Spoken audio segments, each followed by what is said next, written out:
Imari Williams here, and you're listening to Geekcast Radio Network.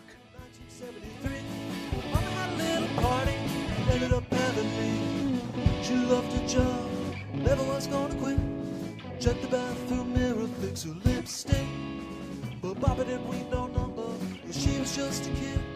Hello and welcome to the Comic Concierge Podcast, a podcast that believes that comics are for everyone. The key is finding the right one. This is one of my weekly wrap-up episodes where I go through the week that was in comics, give you my thoughts and opinions on some of the most notable issues that came out. Some slight spoilers as I do get into some detail. I will try to avoid the major surprises. But if you want to know absolutely nothing about your books, check the show notes where I'll list all the comic books I'll be talking about today and timestamp so you can skip anyone that you are worried about before you read it. I do start each week with my recommendation of the week, and my recommendation of the week is a little bit different. It's not necessarily the best book I read that week, but the best starting point, the best book if you're going into the store and you have a book you want to read, but you're not sure what, and it's a book that you can read without reading what came before or in some cases what came after. In this case, I'm actually going with Batman number 48. Yes, I know everyone knows that we're all building up to the wedding in Batman number 50. We've had a lot of different prelude issues and things of that nature, all kind of showing how all the different characters have been impacted by the idea of Batman and Catwoman getting married. Well, one of the key people in all of that, of course, is Joker. And we got a little bit of this story in the DC Nation Zero, where Joker was looking for his invitation for the wedding that unfortunately never came. So I would highly advise reading that story, although you don't need it in order to understand this one. It's again, simply Joker. He's found out that Batman is getting married, and he's kind of distraught over the fact that he wasn't told about it, really. And I think obviously there's a large amount of jealousy there, of course. And I've been enjoying Tom King's run on Batman a great deal. His last arc, the Booster Gold arc, I thought was okay. I felt like it probably would have been stronger if that was maybe even a one-shot. It just, especially the way it was framed and the ending of it, I think would have been a little bit more impactful if that wasn't a 3-story arc. But this, I thought, was one of the better issues they've had in some time. And I think he's really great at writing Joker. And there's been a lot of different interpretations of Joker, how to approach him. And I think what's interesting about him in the way that King writes him, he is very obviously unpredictable. There is just this this craziness to him that you would expect for a character like Joker. That's, that's what makes him such a great villain, especially with Batman, as Batman is a man of control and wanting to have as much understanding of something as he can, where the Joker just basically subverts that every possible way. Here, he is sadistic, he is violent, he is unhinged, and it even begins with a rather brutal opening. It's an opening that I think was somewhat tasteful, but it did take me back a little bit. Like, there was a large amount of violence in this opening few pages. This is not a Joker that holds back. This is a Joker that is willingly killing a lot of people innocently. He goes into this church, and there's a wedding going on, and basically he's killing all the different people, sometimes by accident, maybe, who knows, Joker, even if an accident is an accident, but it's just a back and forth between him and Batman. And if you've not read any of Tom King's work before this, or if you've never read a Batman book, this to me just surmises what's so great about the relationship, why Joker and Batman are looked at as one of the best arch rivals or rivalries in all of fiction, really. And because there's something just intriguing about their relationship. They do complete one another in a way, and how much affection in an odd way Joker has for Batman. There's some just interesting scenes here and there. He understands Batman in a way I think no one else can, and I think that fact scares Batman, or something that Batman doesn't even want to admit in a way. And what I always found interesting about the relationship between Batman and the Joker is that how the Joker is able to hold his own against Batman, right? Batman is this samurai. He's one of the most well-trained fighters in history. Yet Joker, who's by all means not the most athletic man ever, he certainly can hold his own, I guess, seems to be able to get the upper hand here and there. And I think it's a lot of that is because of that relationship and him being able to find holes in his logic where others can't. And this one, it's a lot more straightforward than that, though. It's simply he has guns and he's not afraid to use them, and he also knows the lines that Batman won't cross and why he will. And if it's taking hostages, if it's killing life, if it's killing himself, he'll do it in order to get what he wants. So I found this really intriguing, just the way that Joker was written. I liked what Tom King did with Joker in the past Jokes and Riddle storyline, though we didn't get a huge amount. This, to me, just, I don't know, there's a little bit more seasoned here. This is where the relationship has much more developed a lot more. And I don't know, one of the moments that really stuck with me is you see Joker near an altar, and he has that gun pointed to himself to try to control Batman. And you see like Joker and Batman just sitting, kneeling, and praying. It's just in a church. It's just an odd image that, I don't know, I found the storytelling on that panel just quite captivating in what it was doing. And I know there's been a lot of controversy. I don't know if controversy is the right word, but some people who have hated Tom King's run for whatever reason. I think this might be one that I don't see anyone really hating this. Maybe some people wouldn't like it as much as I did, but I think the reason I picked this as pick of the week is because it's a good point to jump in right now, especially with issue 50, probably going to be one of the biggest books of the year. If you wanted to try to find a good lean-in point, this is a good reason to do that. You don't need to really know much anything else. It doesn't tie into a lot of Batman's history. Catwoman is kind of in this. I don't want to give any spoilers, but it's mostly just Batman and Joker talking. And that's what Tom King, I think, does best. His dialogue, his ability to kind of demonstrate the psychotic. He can get dark and twisted. We saw that with the Vision, with Mr. Miracle. He knows how to really find ways to depict craziness in fun and interesting ways, and that's on display here. So I'm liking too that he hasn't used the Joker all that much. I thought Scott Snyder maybe did it. He went to Joker as well far too often, and we had also the 3 Joker thing that went on. I feel like Tom King has just been peppering in really villains here and there, which makes their presence to me mean all that more. So that's why I made my recommendation of the week. It's one of the strongest issues that I think King has put out in some time. Maybe since the annual. It's probably my favorite King comic of Batman since the Batman annual, which I would probably say is maybe his best work. But I was curious to see what people had to think about this.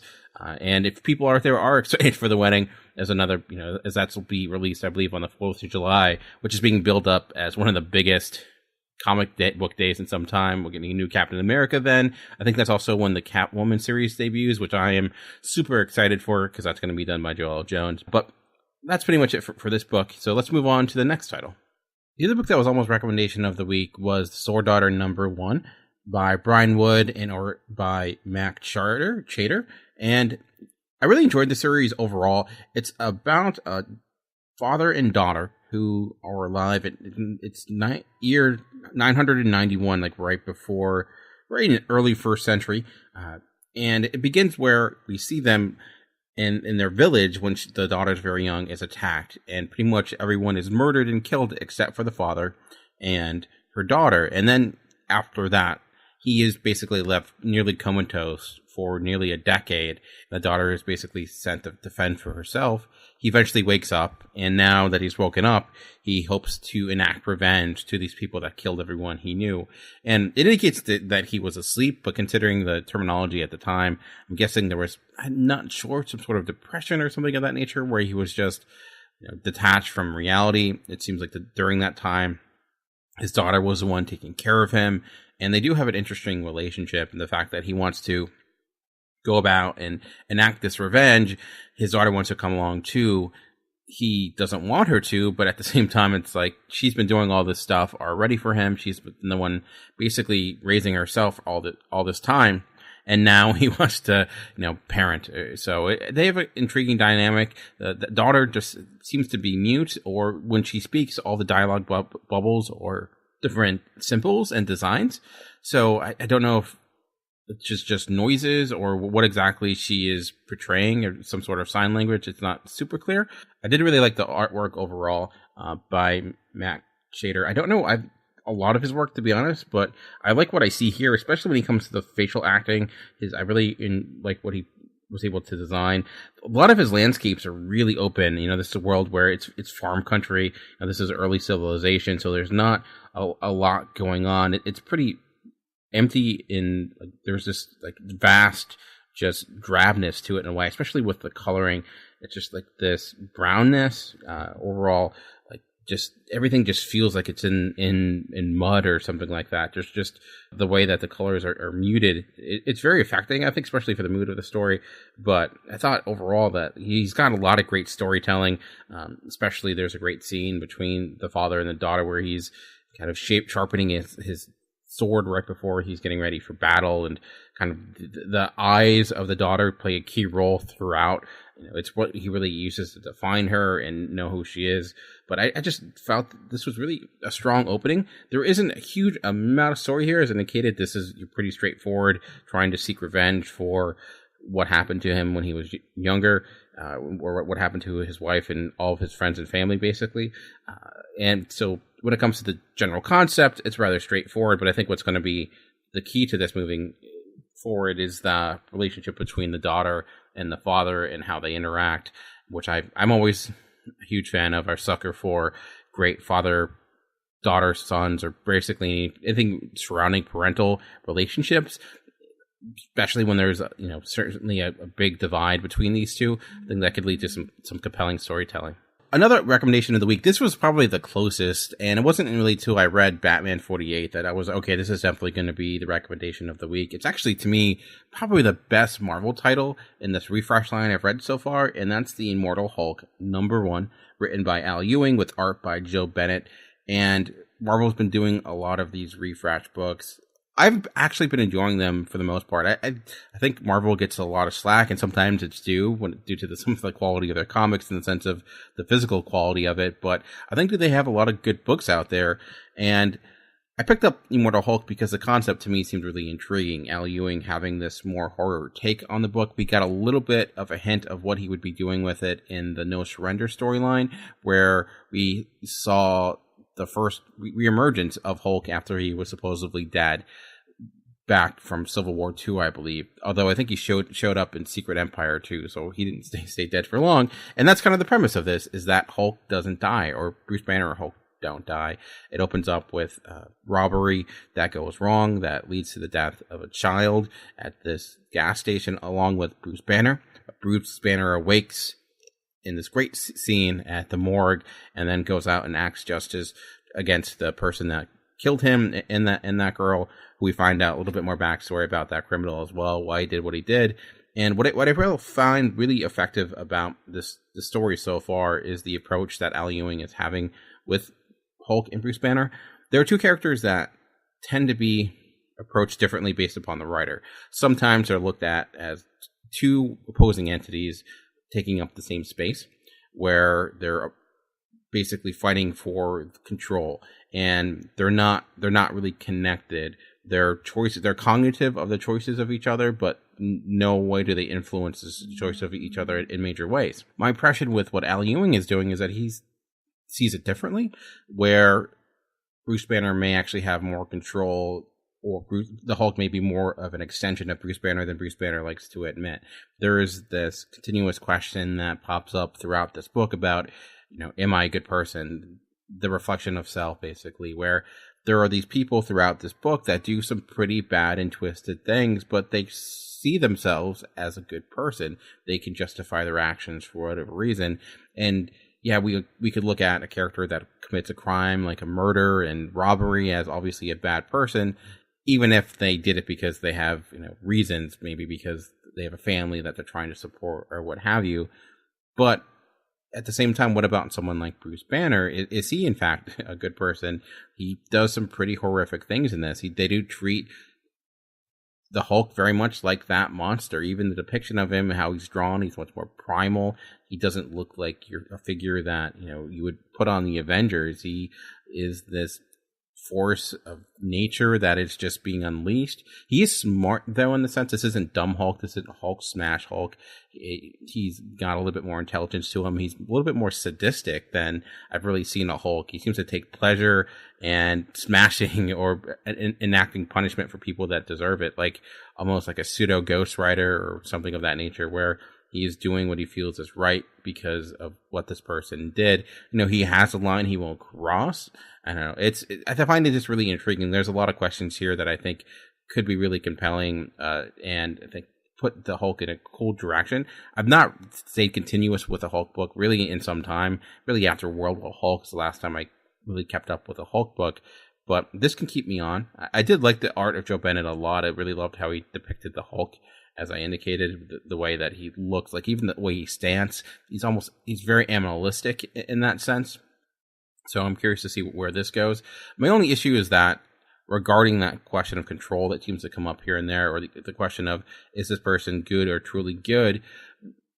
I think he maybe needs to, and this is something that can go on in future issues, better define where that control lies. Like in this case, you have a criminal that is doing things that are possibly out of his control. So does that question of, is he's a good person, is it as poignant when he's kind of in a tough spot? Or if our understanding of Hulk is that he is able to do what he wants and he's not a connection to Bruce Banner, does that question of, is he a good person, are you putting too much blame on the shoulders of Bruce Banner for things he's not really able to impact? Again, that's a question that can be explored. Not necessarily a problem, but I think something that will need to be clarified, or probably where this book will be going moving forward. So this is probably, as I indicated, the best Marvel Refresh book in the sense of it is something very new for the direction of Hulk in some time. There have been other approaches that have treated a Hulk like a horror book, like a monster before, but we haven't really seen it in I can't remember the last time really. So I don't know if Amadeus Hulk is still around, if that book's still going. I did like that character when he showed up in, I think I remember the Champions or something like that. So I think there's still a place for him. And I think it makes sense if he exists and is doing that more of the Hulk smash type of stories, or more of the low key stories, that you take this book in this direction. So you can actually kind of, have both at the same time. Another big Marvel Refresh book that came out this week was Doctor Strange #1 or 391, written by Mark Waid and art by Jesus Saiz. And of all the Marvel Refresh books that were coming out this week, this was the one I was least anticipating.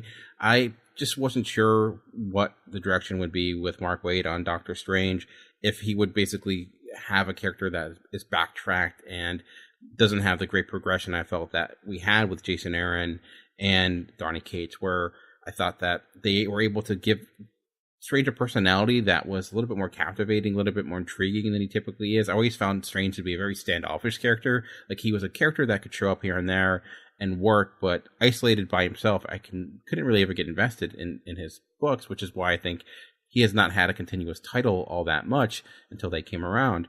And I was hoping this wouldn't go back on that. And it does in a way, but I've still actually found this much more intriguing than I ever anticipated. And this is very much an old school book in a lot of ways. He's even pulling out the omniscient narrator that shows up, which is a tool that is barely ever used anymore. It's like the old has become new again. Kind of seeing that usage, it felt like, wow, I missed that. I actually like how he's doing this. I feel like it's getting us into the character of Doctor Strange in a way that is different than what Donny Cates and Jason Aaron did. And, it's kind of some people tend to knock the use of a narrator, but I feel like in this day and age, it can work because it is so rarely seen.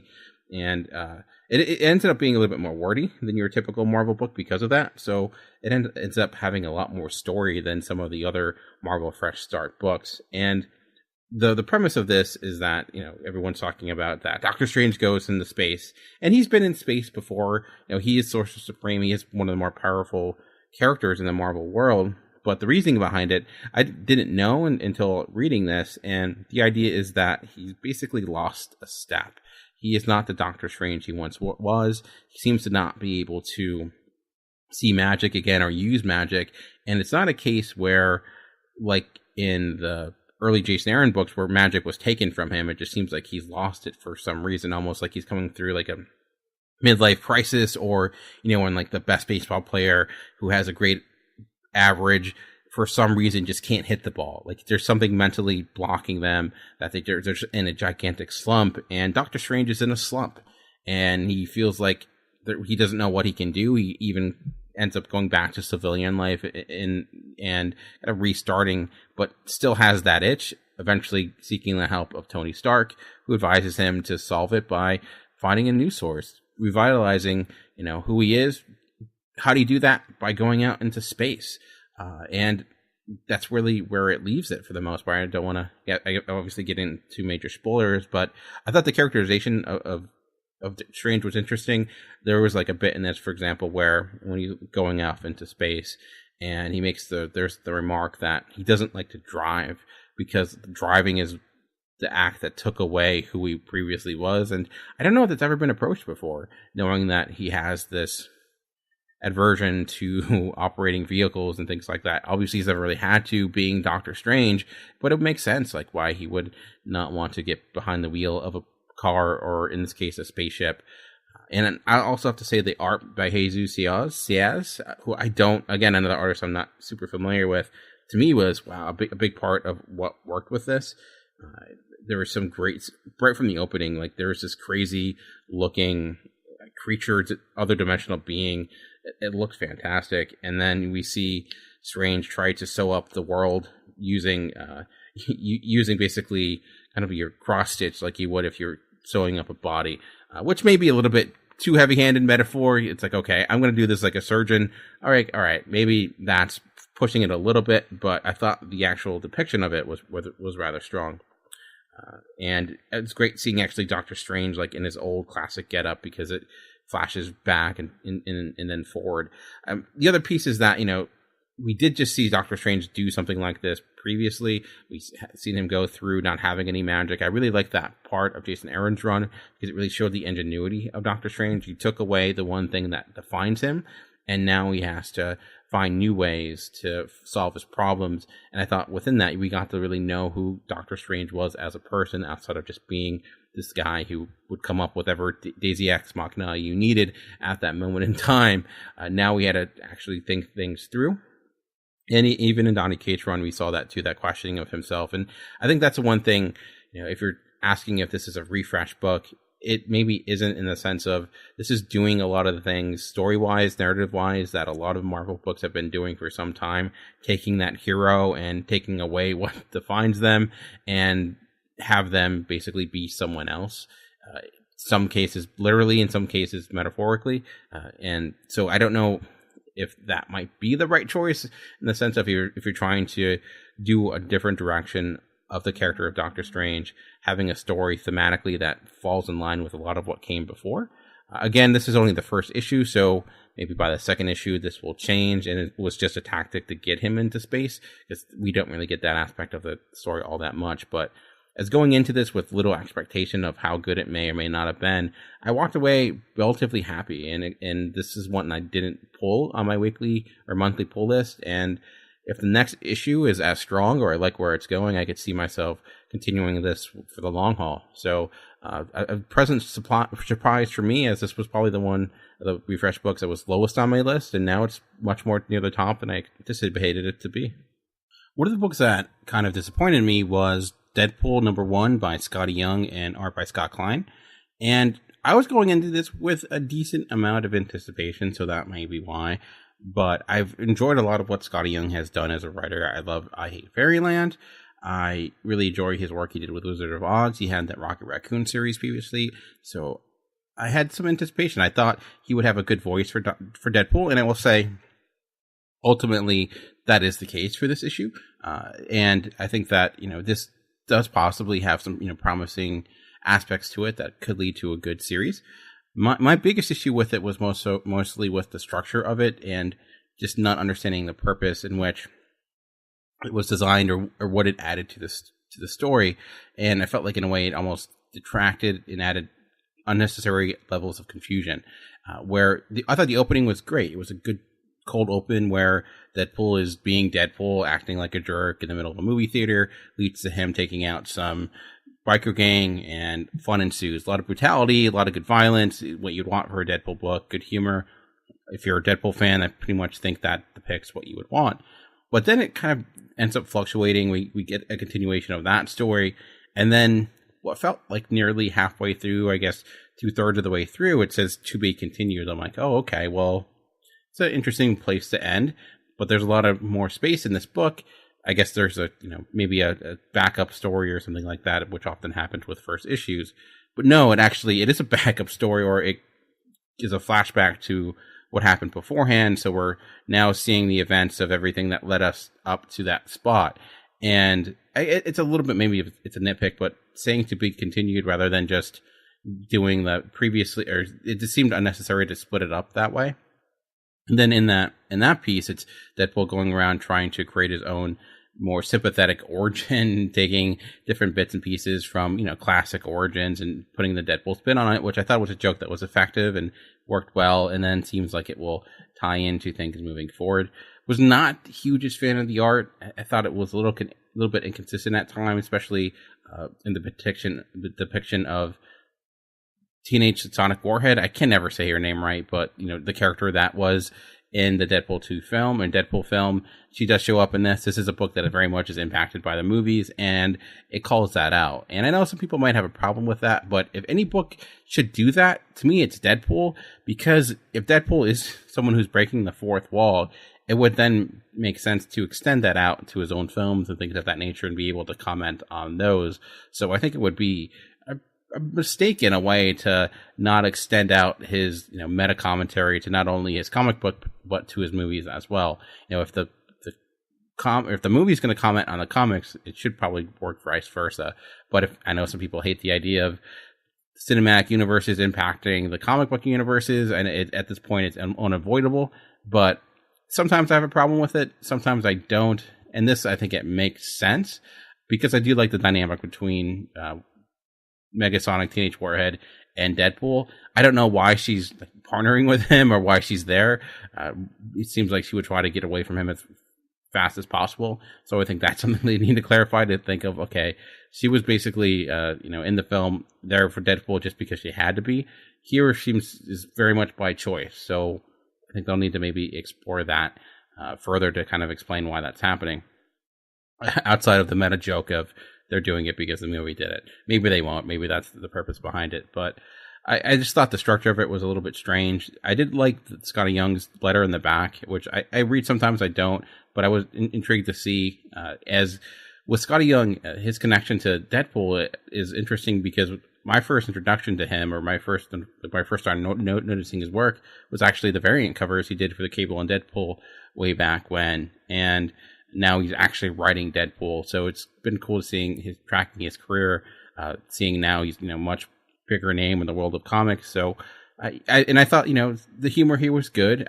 It won't work for everyone. I think Deadpool's jokes, they're not as funny to me as they were forever ago when I was younger, but younger, a little bit immature, a little bit more immature today. Now I'm not laughing out loud as much, but I thought the storytelling was good. What I really liked about Jerry Dugan's run is how he was able to add a little bit more weightiness to the character. Scotty Young is basically not doing that, and I guess if you're gonna relaunch Deadpool, and it makes, I guess, the most sense to bring him back to really what made him famous and what made him such a big character. So I think for a lot of people this will work. I don't see anyone who's a huge Deadpool fan not enjoying this at least a little bit.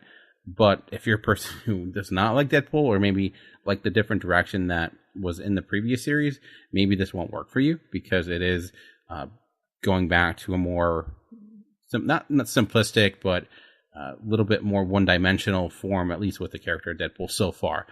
Is again only the first issue, so it can build upon here, but we'll see.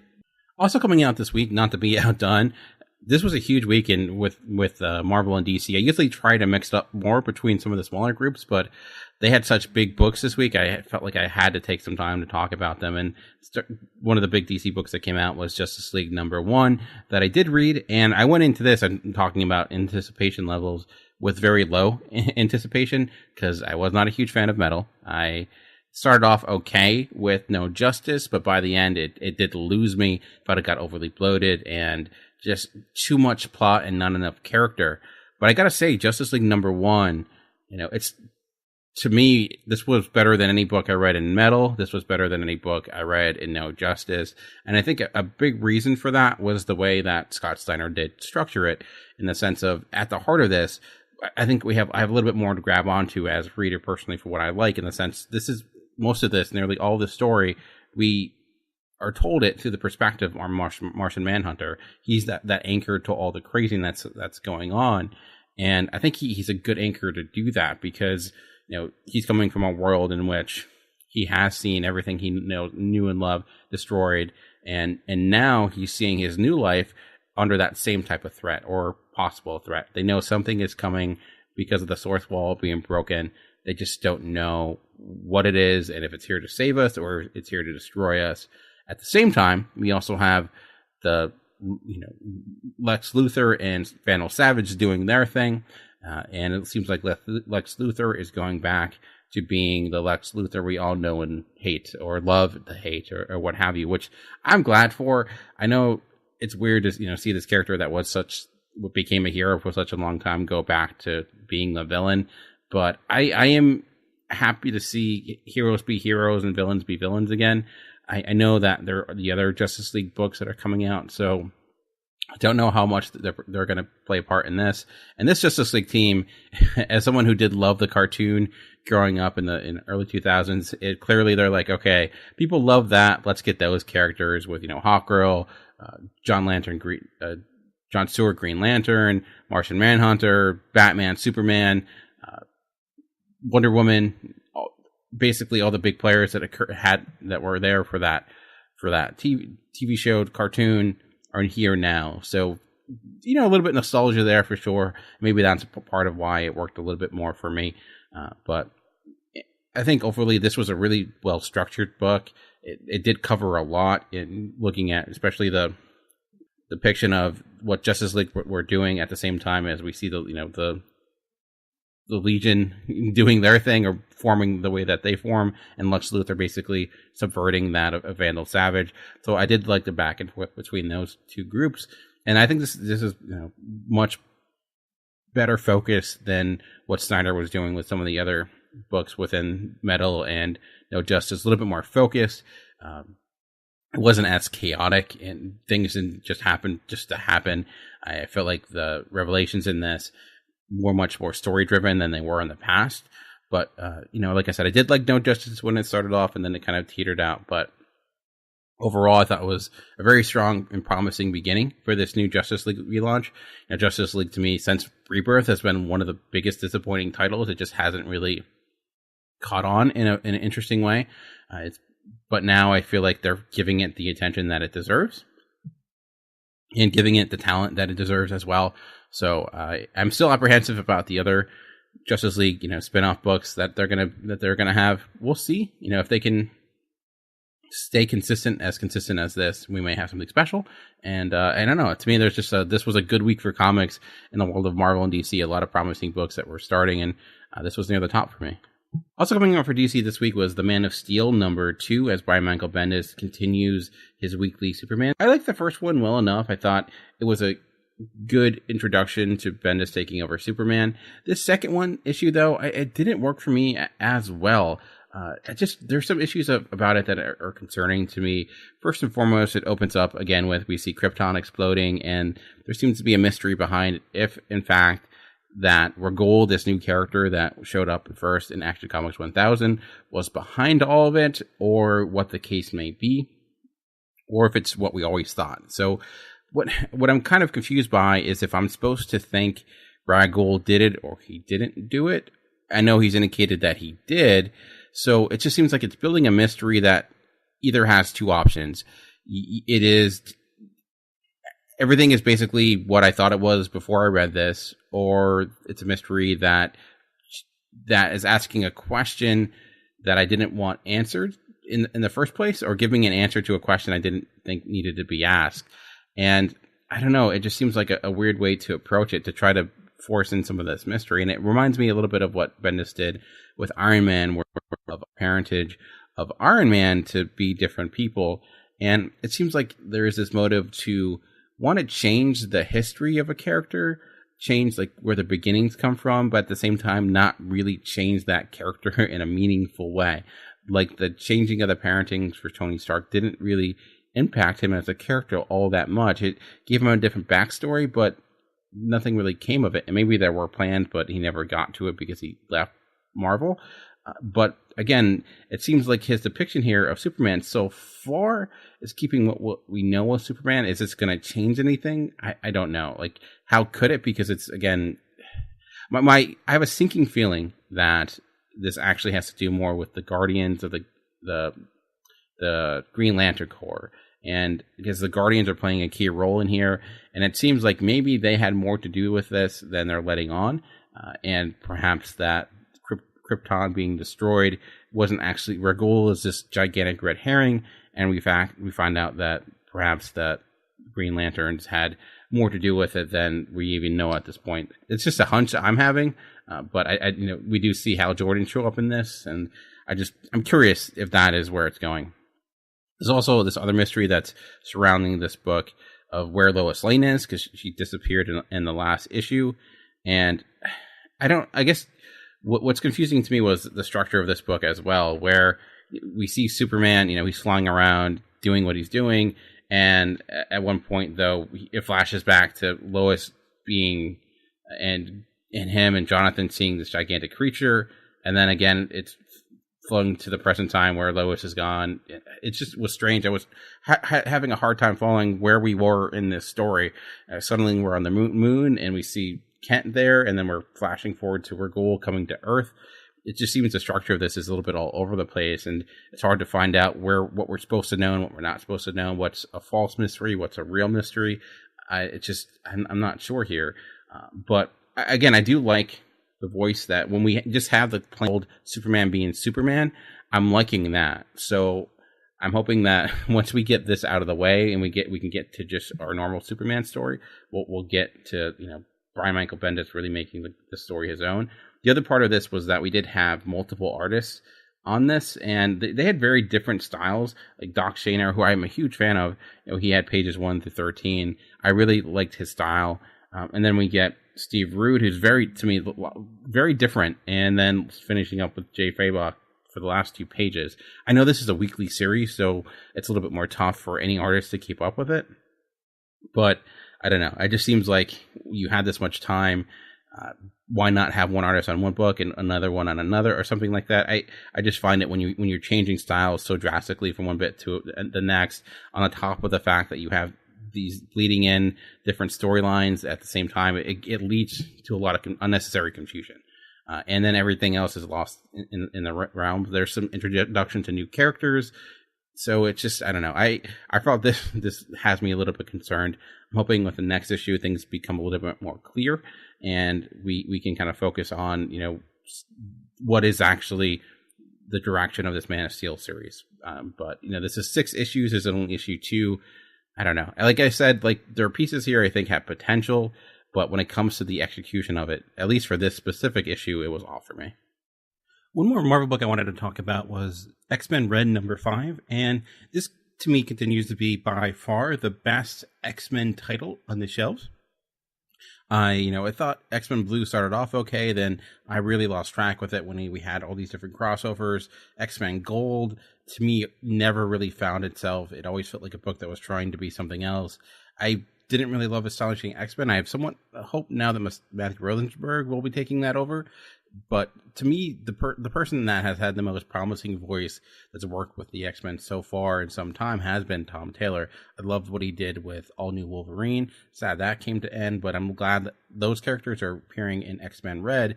And to me, he just has a fundamental understanding of the X-Men and understands with that, it's not about just trying to repeat what came before, but finding new avenues of taking much of what built the X-Men into what they are and modernizing it for today's world. And with that, I feel like this issue is a great example of how to do that correctly. He has built up, this Cassandra Nova as this main antagonist, and how she's been utilizing her power to manipulate the minds and getting everyone to hate mutants to an extended level once again.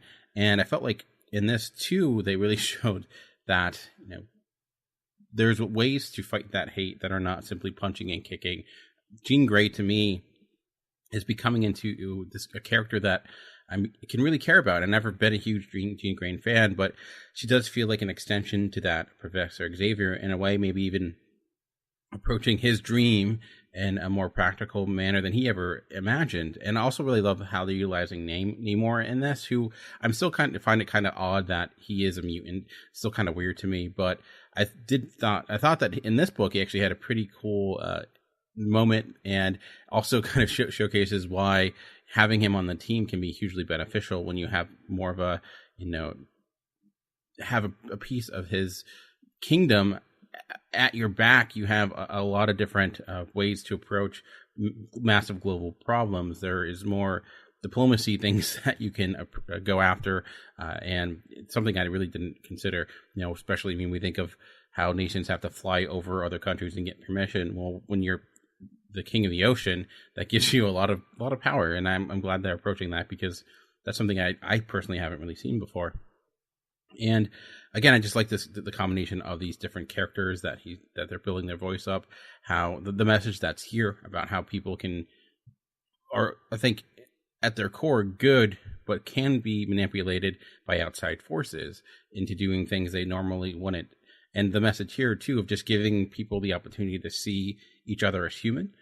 There's a great moment between these soldiers and this Polish country that are trying to kill all these mutants because they've been being manipulated, and Jean Grey utilizes her mental powers to allow them to view each other and see the humanity in one another, and it helps quells the violence. And she then has a great back and forth with Nightcrawler, who questions utilizing that tactic, if it's going too far, if it's trying to change the minds of individuals, or trying to ethically making people do certain things when you have that power. Is that, are you going then down the same route of those people that you're fighting against? And I thought the back and forth between Jean Grey and Nightcrawler was rather poignant in that moment. So I have a lot of hope that this will be the X-Men book that continues. I don't know if they're doing a revamp, if Uncanny X-Men is eventually coming back, but if you're looking for a good X-Men book outside of what could possibly be with Matthew Rosenberg taking over Astonishing X-Men, this to me has been most consistently good and it's most consistently approachable X-Men title by far. So I'm hoping Tom Taylor, if an Uncanny book does start again, that he's the person that's writing it. All right, let's move over to the world of Image for Death and Glory #2. And when I read the first Death and Glory #1, I thought, this is a good issue. This is a lot of, not fun necessarily, but it's pretty straightforward for a Rick Remender book. There's no different science fiction aspect to it. It's not taking place in the future. It seems rather almost, unlike a Rick Remender style. Did love the Ben Gale art. There's some great action sequences in the first issue where it seems very kinetic, where that Death or Glory title is coming from. This issue, it does dial it back a little bit, but also I feel like this is where the Remender is starting to show itself a little bit more, specifically a sequence that involves a pepper of some sort that was rather graphic and unexpected. I'm like, is this going? No, he is going all the way there, and I don't want to ruin it, but it was rather surprising. I debated if that's going a little bit too far. I do think it's a little bit unnecessary, but I think that is showing that Remender is going to have his type of outlandishness show itself here and there. And this does, I think, give you a better understanding of where this title is going, where it started as this trying to rob drug dealers. Now it's more of a trafficking issue, and also utilizing immigrants for their organs, and the brutality in that. There are some pretty brutal scenes in this, so it really up the ante in issue #2. And I'm really liking it. Again, the Ben Gale art is rather solid in this. He can really depict some of those moments. I will say, though, it doesn't get too graphic. There's not a lot of blood and gore. It tends to turn the camera right when things are going to get super, super bad, but you certainly see the effects of it for sure. So I'm really liking this book. It's gotten a good start with these first 2 issues, so it's a good opportunity to jump in. I debated about having this as pick of the week, but I think much of what was the strength of the issue, like I don't think this issue is nearly as strong without reading the first issue that kind of set the stage. I am liking the character of Glory, though. I do like what he's developing with her. So yeah, another solid title from Image and another solid book for Rick Remender. All right, one more book to talk about before we end today's podcast, and that is Isola number 3. And I've been enjoying the series a great deal since it debuted, first and foremost because of the art and specifically the color palette. It seems it's one of the most striking books when it comes to its imagery that I've seen. I remember the first few pages I was reading, I was like, wow, I was blown away. I remember thinking, like, I feel like this is almost a misprint because of how much it jumps off the page. Like, did they accidentally put too much time into this? What's going on? Story wise, I know it's been rather lacking in a sense, where it's really dropping you into this world, not giving you really any exposition whatsoever, and just letting you figure things out. This issue, I feel like we get a little bit more, although we got much more story in this, and I felt like at the end of it, I was more confused than I anticipated. You know, I knew that we didn't understand every aspect of how this world functions, but at the heart of it was really just a story of the soldier trying to get her queen to the safe location. So the surrounding pieces of it not making sense all the way didn't really matter to me, because that wasn't the most important piece of it. It was, and I figured we would learn more as we go. It reminded me very much of Hayao Miyazaki film, where you start right off and you're like, is this a sequel to a movie I have not seen yet? It seems like we're supposed to going into this with a lot of background knowledge, but you then learn as you go, and by the end of it, everything begins to kind of fall into place. A little different, obviously, with the comic book, because you're dealing with more of a serial, issue by issue storytelling here. This gives us more background, though I'm not 100% much more understanding everything that's going on. I was, by the end, I was like somewhat confused. It did go in a completely unexpected direction for me, and maybe that's why I thought I kind of had an idea of where this was going. And if the final events seem to be true, it completely changes much about this book. So, could be a good thing, could be a bad thing. What still remains is I do find it visually breathtaking, and when it comes to the visual storytelling, it is on point. The narrative, I'm just looking for possibly a little bit more. I could see for a lot of people this not working on an issue-to-issue basis, rather than getting the trade, because you probably get more of a full story there.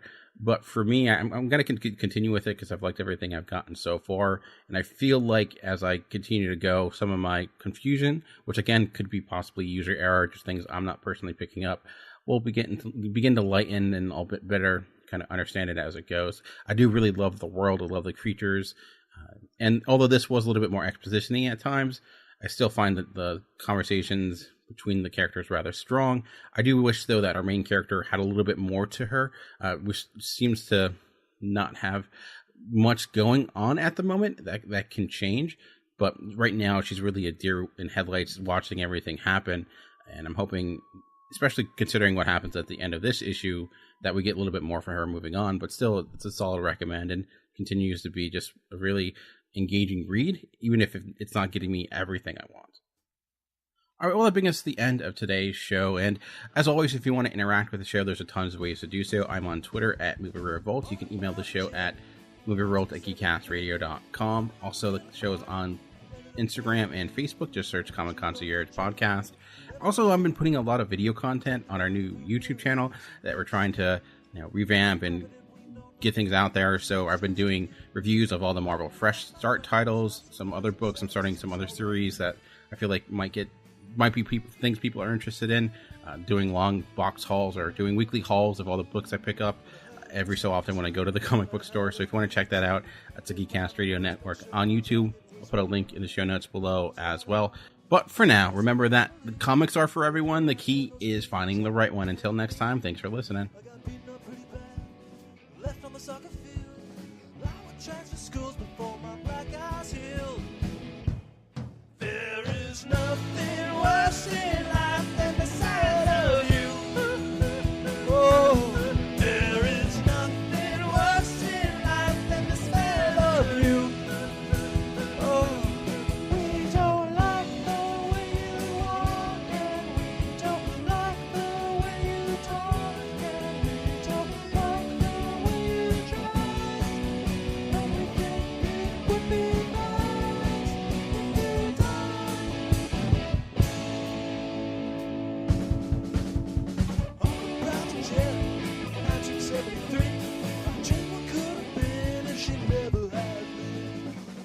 searching for her, but she didn't want to be seen. Finally one day a friend of hers called me, said Mama had it sort of rough, she'd been pushed around. One man knock you up, another man knock you down.